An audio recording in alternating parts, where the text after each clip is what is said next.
Bonjour, je vais m'intéresser dans cette vidéo à la représentation graphique d'une suite arithmétique et montrer que cette représentation graphique a déjà une particularité et en plus une utilisation qui va être tout de même très remarquable. Donc, j'ai pris l'exemple d'une suite arithmétique de premier terme U0 égale moins 3 et de raison R égale 2 pour illustrer tout ce que je vais dire. Alors, deux petites choses avant qu'on démarre. Qu'est-ce qu'on entend par représentation graphique d'une suite, qu'elle soit d'ailleurs arithmétique, géométrique ou ce qu'elle veut? Donc, la représentation graphique d'une suite, eh bien, c'est un nuage de points qu'on appelle souvent Mn et dont les coordonnées sont n en abscisse, c'est-à-dire tous les indices 0, 1, 2, 3, etc. et un en ordonnée. Donc voilà ce qu'est la représentation graphique d'une suite, donc c'est un ensemble de points. Qu'est-ce que c'est qu'une suite arithmétique? Donc une suite arithmétique, c'est une suite qui est telle qu'on passe d'un terme au suivant en ajoutant toujours le même nombre, donc qui s'appellera la raison et qui est noté R. Donc voilà, pour passer de U0 à U1, j'ajoute R, de U1 à U2, j'ajoute R, de U2 à U3, j'ajoute R, et ainsi de suite. Ce qui veut donc dire qu'une suite arithmétique est une suite dont la formule de récurrence est U indice n plus 1 est égal à U indice n plus R. Voilà la formule de récurrence d'une suite arithmétique. Alors, qu'est-ce qui pose problème lorsque on a une suite qui est définie par récurrence? Eh bien, c'est tout simplement que si on veut aller calculer, par exemple, U indice 52, eh bien, on est obligé d'aller calculer les termes de proche en proche ou alors d'avoir une calculatrice ou un logiciel qui nous permet d'avoir ce U52 pour éviter de calculer tous les termes de proche en proche. Alors que lorsqu'on a une suite explicite, donc un en fonction de n, eh bien si on veut U52, on peut l'avoir tout de suite. Donc on va voir que la représentation de la suite va avoir cet emploi aussi de passer de la formule de récurrence à la formule explicite. Donc venons-en au tracé lui-même. Donc je vais placer le premier point qui est donc le point M0 dont les coordonnées sont 0 et puis U0. Donc 0 en abscisse, indice 0, et le terme U0. Donc là, j'avais donné comme exemple moins 3. Donc voilà, mon terme U0, il est ici, et mon point M0, en fait, il est là. Voilà le premier point du nuage. Ensuite, je vais aller placer le point M1 de coordonnées en U1.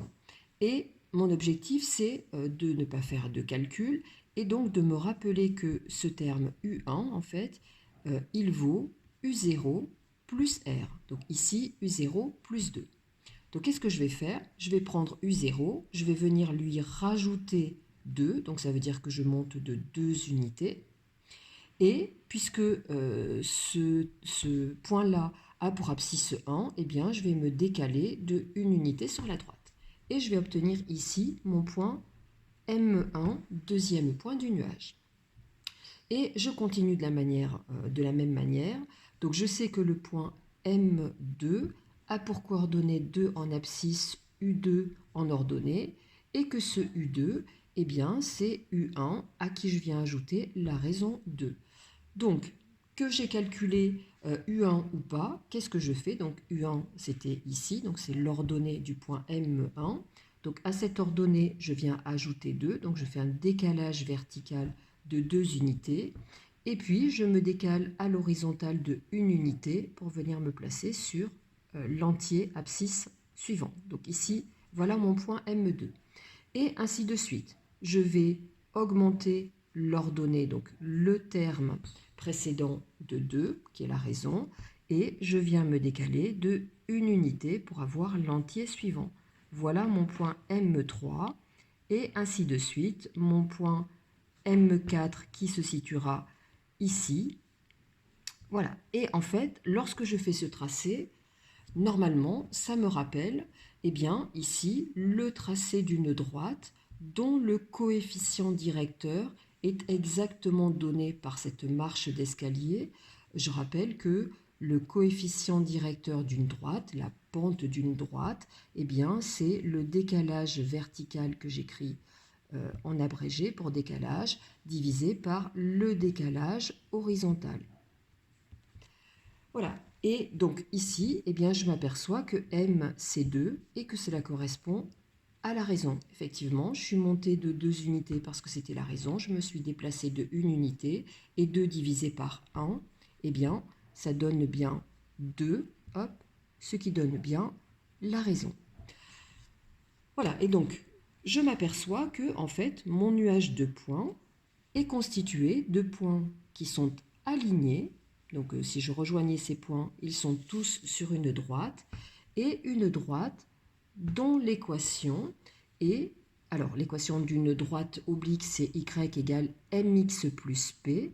Donc, ici, y égale 2x, et puis p qui est l'ordonnée à l'origine. En fait, l'ordonnée à l'origine, ça représente mon terme u0. Donc, en fait, l'équation de la droite, c'est y égale ici 2x moins 3, puisque j'avais dit que u0 valait moins 3. Donc, première des choses déjà, savoir que eh bien, une suite arithmétique se représente par un nuage de points et des points qui sont alignés sur la droite, dont le coefficient directeur eh bien, correspond à la raison de votre suite arithmétique et dont l'ordonnée à l'origine correspond au terme U0, bien évidemment, lorsque celui-ci existe. Quel est l'autre emploi de cette droite? Eh bien, on se rend compte ici qu'en fait, quand on trace cette droite, ça veut dire qu'on a représenté la fonction affine f qui à x fait correspondre eh bien, 2x moins 3.